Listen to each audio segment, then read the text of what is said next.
Hey everybody, John Terrick again with you this week.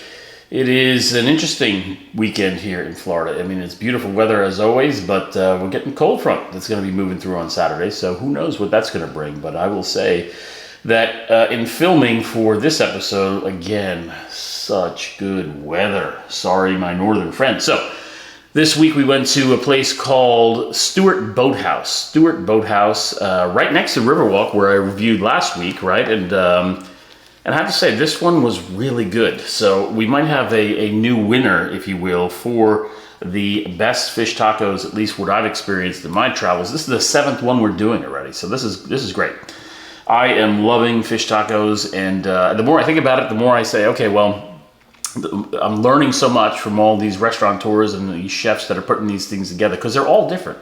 I mean, they are so different in what they're putting into them that at the end of this, you know, before I shut down for the summer, at the end of this, I'm going to make my own, and they're going to be the best ever. That's where it's going to come down to. I can tell you that now. So what are we doing this week? We are going to talk about those from Stuart Boathouse, but we're going to do that while sampling something else. I was in the store the other day, and I am a big fan of wild turkey products, so I got several on the shelf behind me. I think I've got like Rare Breed, and we have Russell's Reserve, Eddie Russell, one of the what would you call them, master distillers there at Wild Turkey. I think the family that owns it, I believe. But so, and also 101, Wild Turkey 101, fantastic. You know, easily available and relatively cheap, but an awesome bourbon. So this one, I was talking to the guy over at Total Wine, which I happened to pick this one up at, and he said, oh, this is kind of new.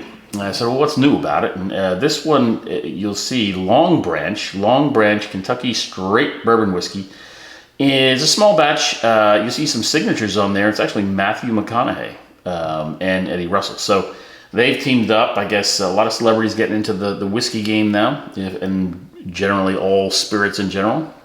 So we're going to try this. It's a small batch aged in American oak, which it should be, right? So this is an 8-year age statement. So this was a little label that was on there. So I'm gonna give this a try, because I am kind of interested in to see what Wild Turkey did with Matthew McConaughey's skill in brewing or distilling, I should say. I'm sure he's got skills there. I don't know.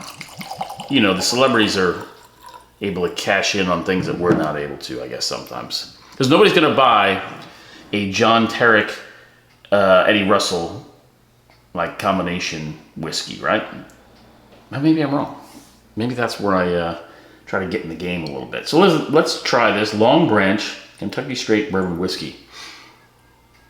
You know, I don't even know what proof it is, because I can't see with 43. So what are we talking about? 86. That's it. All right. So low proof.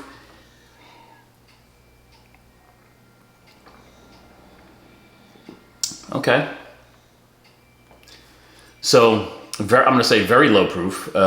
Easy sipper. This would be. You got a lot of caramel notes, darker notes, like a dark caramel, if that would make sense. This is really interesting because, again, I'm used to drinking like 94 up to like 117. We had that one week, right? So that without the punch of the alcohol, you're just tasting a lot of the other elements in it. So I could taste the oak, but there's definite caramel, and I don't want to say. There is vanilla, but if it makes sense, it's just a darker tone, and it's good. I mean, it's really good, but that low proof, I think if they made this into a 94 or something like that, it would be a lot better.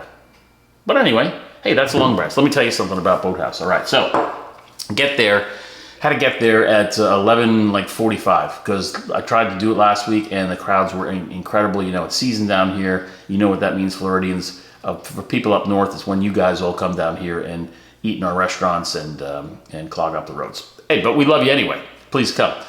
Don't stay forever though. But never mind. Just season is what season is. So get there early. Got a great shot on the wall, a seat on the water, and I don't know if the camera picked it up or not, because I'm having trouble when I'm in the sun with this camera. But anyway, gorgeous day. Patty and I were enjoying ourselves out there. And so I looked at and they, of course, had the mahi tacos, which was what we're judging all over the place. And so when I saw the menu, and you'll see the menu here, I mean, they got lots of choices for lunch. And I have to say, I've been there several times. The food is just getting better and better all the time. And so is the atmosphere, because when I was there, I want to say maybe a couple of years ago, the outdoor patio had like old picnic tables on it. Now it's just gorgeous. So got the mahi tacos, grilled as always. And when I noticed that they said 3 come in this particular plate, and I was excited about that too, because I was very hungry. And so if you look at the menu, and I'm going to tell you, it's just an interesting mix of ingredients. So in there you have obviously the mahi, but you also have a grilled tomato salsa, which you can definitely taste, and that provided a lot of moisture for the taco. It was very kind of not soggy, but I mean, you had to make sure you roll with a plate when you were eating it. And they also put guacamole in there. Yeah. Now you could say guacamole makes everything better. In this case, I will say it did. I mean, it was definitely a tasty taco. What else was in there was a Mexican slaw, but because of the tomato salsa, it almost felt like the slaw was actually sauteed a little bit, a little softer, which I enjoyed. And you had some cilantro sour cream, I think, on top. And together, I'm going to tell you, it was the best tasting taco I've eaten so far. So out of the 7 that I've done, I think I gave this, let me see on my rating chart here, I gave this on taste 5.7. Yeah, 5.7 out of the 6 possible points there. Now, for quality of ingredients, 1.9, because you got a lot of food in there, right? A lot of mahi. And the mahi, I think, was definitely fresh. The cuts in general for this one were kind of like more on the center, if you know what I'm talking about. On a fish, sometimes when you get salmon, you know, there's the gray piece that sometimes you get. I saw a little bit of that on the taco, but didn't affect the taste. I mean, it was very, very good. Now here's where it gets interesting, because this meal that you saw, and I had some kettle chips in there because I was healthy all week and wanted to treat myself to some homemade kettle chips. That was $18, I think. 18, I think I saw that on the menu, and that's what I know what I paid. And you know, for value, I didn't know what to make of that, because yes, you're getting 3 tacos. They're smaller than the 2 that you would normally get elsewhere, but man, it was still very good.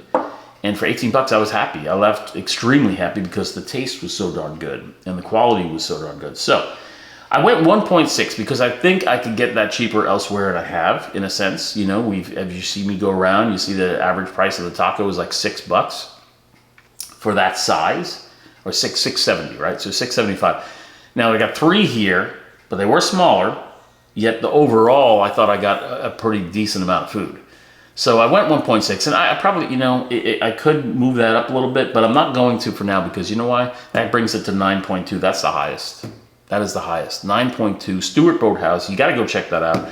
I tell you, that was a great lunch spot. But I'll also say this: if you want to get a seat, you have to get there either before noon, or last time I tried it was after 1, and there was nothing available. So it was really packed. Or just wait till season's over, and things will be back to normal. So there you have it. It's Stuart Boathouse, and we're gonna batten down the hatches for a stormy weekend, I think, here as the weather gets cooler.